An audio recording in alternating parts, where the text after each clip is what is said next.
ஆண்டவராக இயேசு கிறிஸ்துவின் நாமத்தில் என் அன்பின் வாழ்த்துக்கள்.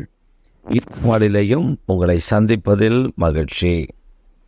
இன்றைக்கு நம்முடைய தியானத்திற்கு நாம் தெரிந்து கொள்கிற வேத வசனம் ஏசாயா தீர்க்கதரிசன புஸ்தகம் 62 அதிகாரம் 4 வசனம். கர்த்தர் உன்மேல் பிரியமாயிருக்கிறார்.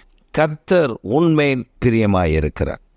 ஆம் பிரியமானவர்களே, தேவனாகிய கர்த்தர் உங்கள் மேல் பிரியமாயிருக்கிறார். ஏன் அந்த பிரியம்? நீங்கள் ஒருவேளை நினைக்கலாம், என்னை எல்லாரும் தள்ளிவிட்டார்கள், ஒதுக்கிவிட்டார்கள், என்னை எல்லாரும் வேண்டாம் என்று சொல்லிவிட்டார்கள், என் வாழ்க்கையில் எனக்கு வந்த நெருக்கடியில் என்னை எல்லாரும் அவர்கள் குதிகாலை தூக்கி என்னை மிதித்து போட்டு விட்டார்கள். சங்கீதக்காரன் தாவீது கூட பல நேரங்களில் இப்படி சொல்லுகிறதை நாம் பார்க்க முடியும்.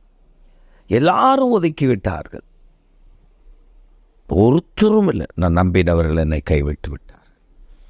நான் எதிர்பார்த்த மனிதர்கள், எதிர்பார்த்து இவர்கள் எனக்கு நன்மை செய்வார்கள், உதவியாய் இருப்பார்கள் நான் எதிர்பார்த்தேன், அவர்கள் என்னை வெறுத்து தள்ளினார்கள். ஆனால் கர்த்தரோ என் மேல் பிரியமாயிருக்கிறார். அதை தான் இன்றைக்கு ஆண்டவர் சொல்கிறார். அந்த வசனத்தை வாசிங்கன்னா ரொம்ப அழகாக இருக்கும். அது சொல்லப்பட்டிருக்கிறது, நீ கைவிடப்பட்டவள் அல்ல, ஒதுக்கப்பட்டவள் அல்ல, உன் தேசம் வாழ்க்கைப்படும். நீ எப்சிபா என்று பியூலா என்றும் அழைக்கப்படுவாய், உன் தேசம் வாழ்க்கைப்படும். கர்த்தர் உண்மையில் பிரியமாயிருக்கிறார், அதனால் உன் தேசம் வாழ்க்கைப்படும். இன்றைக்கு உங்கள் மேலே கர்த்தர் பிரியமாயிருக்கிறார். சோர்ந்து போயிருக்கீங்களா? கண்ணீரோடு கூட வேதனையில் இருக்கீங்களா? நான் நம்பினவர்கள் என்னை கைவிட்டு விட்டார்கள், எனக்கு வர வேண்டிய நன்மைகள் வராமல் தடைபட்டு போச்சு, எதிர்காலம் என்னன்னு தெரியல. I was shocked by the thing happened around me. எனக்கு சுற்றிலும் நடந்த காரியங்கள் என்னை மிகவும் வேதனைப்படுத்தி விட்டது.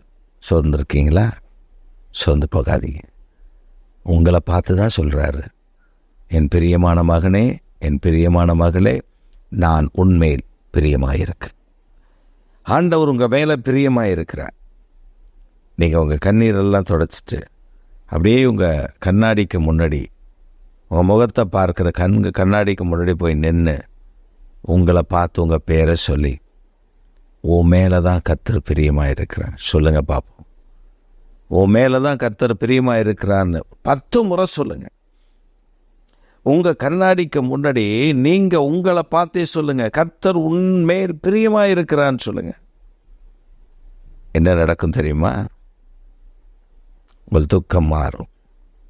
ஏனென்றால் இயேசு கிறிஸ்து உங்களுக்காக சிலுவையில் யாவற்றையும் செய்து முடித்தார்.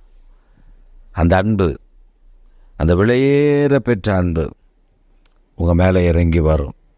அவர் உங்களை பார்த்து சொல்லுவார், ஆம் மகனே, ஆவன் மகளே, உன் மேலே நான் ரொம்ப பிரியமாக இருக்கிறேன், உன் தேசம் வாழ்க்கைப்படும், உனக்கு இருந்த குறைவுகள் மாறி நீ வாழ்க்கைப்படுவாய். கர்த்தர் உங்களை நிச்சயம் ஆசீர்வதிப்பார். எங்கள் சர்வ வல்லமுள்ள தேவனே, எங்கள் நித்திய பிதாவே, இந்த செய்தியை கேட்டுக்கொண்டிருக்கிற அருமையான பிள்ளைகள் துக்கத்தோடு இருக்கலாம், கண்ணீரோடு இருக்கலாம், ஆனால் நீர் அவர்களை பார்த்து சொல்லியிருக்கிறீர், அவர்கள் மேல் பிரியமாய் இருக்கிறீர் என்று. அந்த துக்கத்தை மாற்றியிருக்கிறீர், அவர்கள் கண்ணீரை துடைத்திருக்கிறீர், வேதனை மாற்றியிருக்கிறீர். உம்முடைய பிரியம் அவர்கள் மேல் வெளிப்பட்டதினால் அவர்கள் முகங்கள் மகிழ்ச்சி அடைகிறதற்காக உமக்கு ஸ்தோத்திரம். தயவையும் கிருபையும் விளங்க செய்யும். நாமத்தை உயர்த்தும் இயேசு கிறிஸ்துவின் நாமத்தில் ஜெபிக்கிறோம் எங்கள் ஜீவனுள்ள நல்ல பிதாவே. ஆமேன், ஆமேன். இந்த செய்தி உங்களுக்கு ஆசீர்வாதமாக இருந்தால் மற்றவர்களுக்கு அறிமுகப்படுத்துங்கள். கர்த்தர் உங்களை ஆசீர்வதிப்பார்.